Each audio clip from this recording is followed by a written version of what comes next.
Olá pessoal, tudo bem? Eu sou Renato Marques, essa é a coluna Dissenso, um espaço de análise da conjuntura, aqui no canal da CEPUSP. No vídeo de hoje falaremos sobre um fato bastante lamentável. Na tarde, final da tarde do dia 29 de julho de 2021, um incêndio começa a consumir parte substancial de um dos galpões da Cinemateca Brasileira. Mais especificamente o galpão localizado no bairro da Vila Leopoldina, na zona oeste da cidade de São Paulo. Os dados mostram que este galpão ele abriga cerca de 1 milhão de peças relacionadas à história do audiovisual nacional. Dentre essas peças estão filmes, estão roteiros, estão documentos os mais variados. E, a partir desta tarde, eles entraram numa situação de risco gravíssimo. Agora que eu estou gravando esse vídeo, nós não temos ainda os dados oficiais, do levantamento do que foi perdido e do que conseguiu ser salvo. Não conseguimos ter certeza a respeito disso. Porém, temos uma certeza, uma triste certeza, que é a certeza da responsabilidade por esse fato. Quando eu falo sobre a responsabilidade, não estou aqui para fazer uma acusação formal a respeito de alguém que tenha riscado o fósforo com o intuito de cometer esse crime. Não é isso que eu estou falando. Estou falando da responsabilidade de um tipo de mentalidade que lamentavelmente graceja em parcela da população e que foi a responsável por levar a uma aliança bastante negativa, que é a aliança que chegou ao poder no Brasil, unindo de um lado a extrema-direita, que abomina e que tenta de todas as maneiras botar fim às políticas públicas que garantem um mínimo de convívio harmônico, social e civilizacional no Estado brasileiro. E aí eu estou falando, obviamente, do bolsonarismo. Bolsonarismo que é encampado a partir da figura do presidente Jair Bolsonaro, que sempre faz questão de dizer em alto e bom som que deseja por fim àquilo que ele chama de tudo o que está aí. E sobre essa expressão, na realidade, podemos traduzir que o botar fim que ele quer, que ele deseja botar fim, dentro da lógica das instituições que se ergueram no pós-ditadura civil-militar de 1964. A partir do processo de redemocratização esse que causa arrepios na figura do presidente Jair Bolsonaro e nos seus seguidores. Porque eles defendem o discurso da valorização do período autoritário sobre a lógica da cidadania livre, da cidadania definidora, autônoma dos seus destinos. Além desse grupo, a aliança foi estabelecida também com um outro segmento, o segmento da chamada centro-direita ou direita esclarecida, que na realidade defende a tese da implementação de um neoliberalismo selvagem espalhado por toda a sociedade brasileira e que enxerga, para que esse neoliberalismo possa gracejar pelo nosso território, enxerga a necessidade de diminuir ao máximo a presença do Estado e dos recursos da sociedade que são direcionados para esse Estado, que é um Estado garantidor de processos mínimos de convívio. Dentre esses processos mínimos, uma educação, uma ciência, uma cultura. É desta mentalidade que levou a essa aliança. É esta mentalidade que tem um nível enorme de responsabilidade sobre o que está acontecendo. E vamos esclarecer o porquê disso. No primeiro momento, para deixar bem claro a seguinte situação. A Cinemateca Brasileira, que repito, é o principal, a principal instituição que garante a preservação de um acervo fundamental do histórico do audiovisual nacional. A Cinemateca era administrada através de uma parceria entre o público representado pelo governo federal e uma organização privada, uma organização social, né, que nós conhecemos popularmente pela expressão OS, no caso especificamente a organização Roquete Pinto, Associação Roquete Pinto.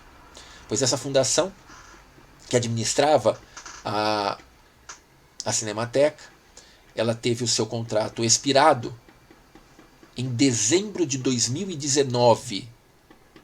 Muita atenção, dezembro de 2019.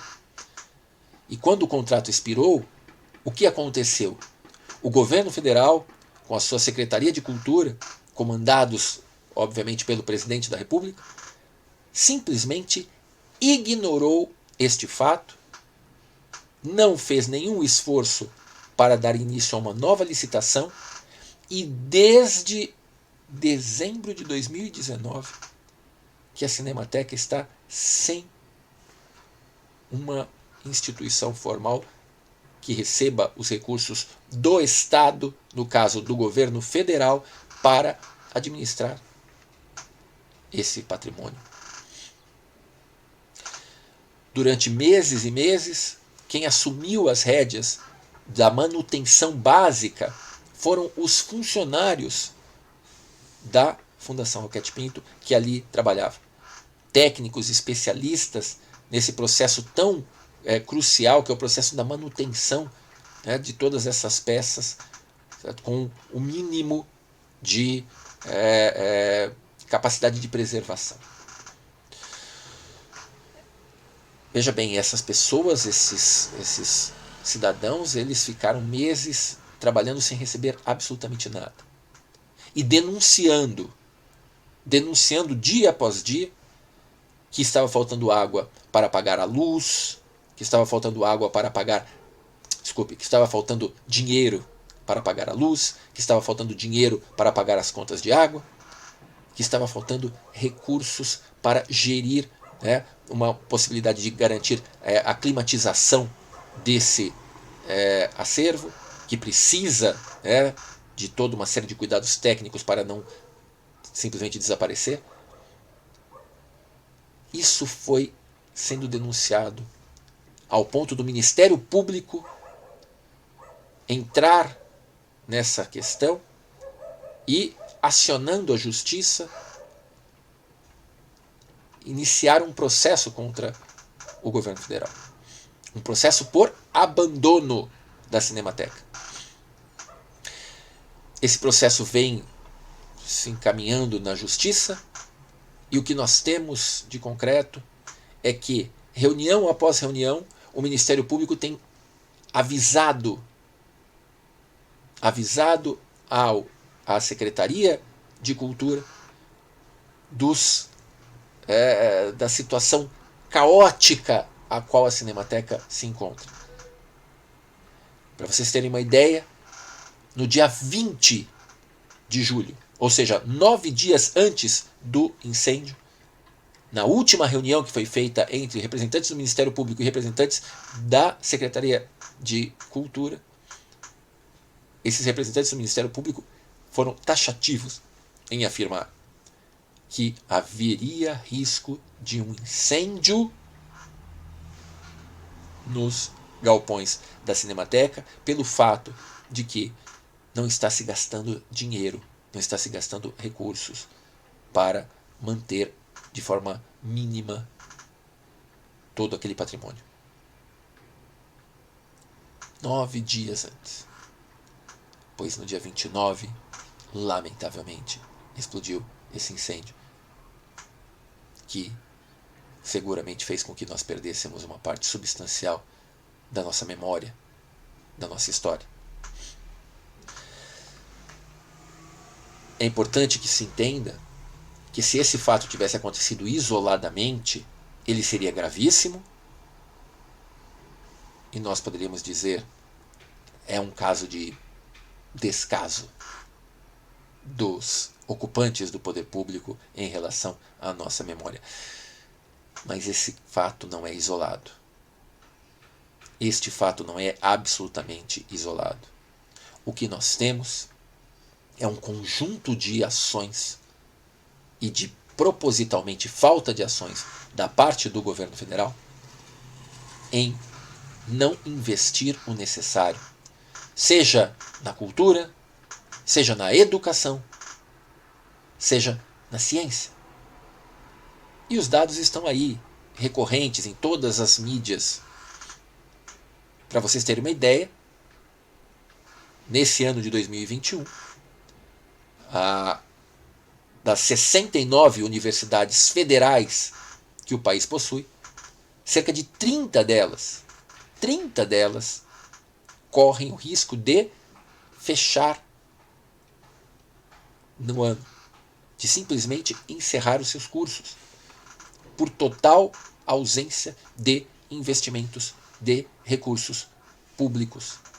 Ou seja, estamos falando de centros de excelência, centros de formação do saber, como por exemplo a Universidade Federal do Rio de Janeiro, como por exemplo a Universidade Federal do ABC, como por exemplo a Universidade Federal Fluminense, que são alguns dos casos mais graves da falta de um olhar, de um cuidado da parte daqueles que foram eleitos para ter esse cuidado. Isso faz parte de um projeto de desmonte e de abandono das instituições públicas.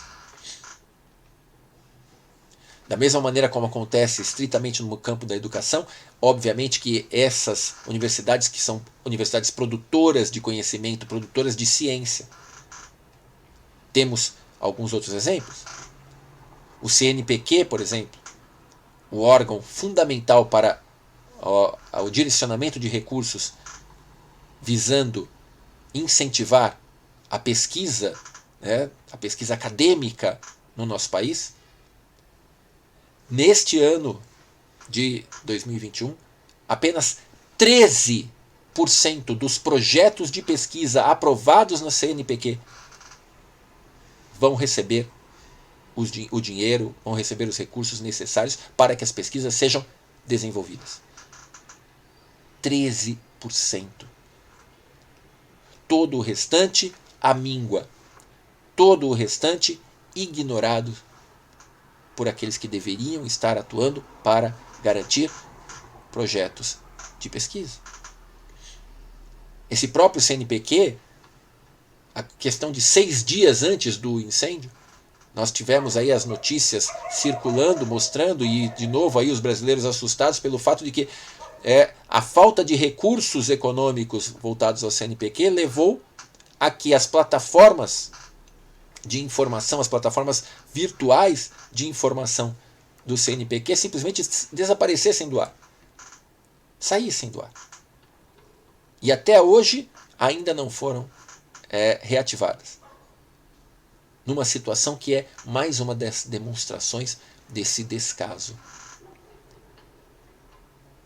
Quando eu digo que este projeto ele vai além apenas tão somente da extrema-direita raivosa bolsonarista, é porque há setores que posam de modernos, mas que na realidade, ao defenderem a tese de fragilização do Estado, atuam da maneira mais retrógrada possível do ponto de vista da linha de desenvolvimento científico, da linha de desenvolvimento educacional, da linha de desenvolvimento cultural.